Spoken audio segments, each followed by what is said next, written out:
তো আমি যেহেতু থাকতে পারি নাই, সেই কারণে আপনাদের বার্থডের জন্য ওর খালামণিদেরকে নিয়ে কিছু করা হয় নাই।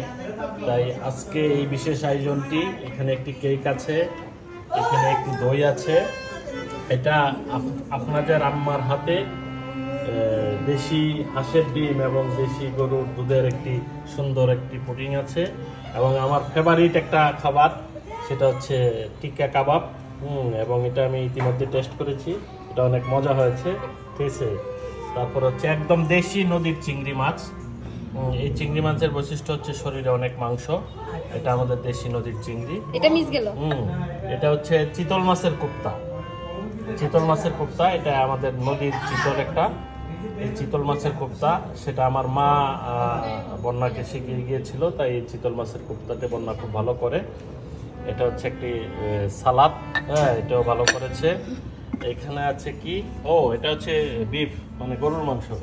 গরুর মাংস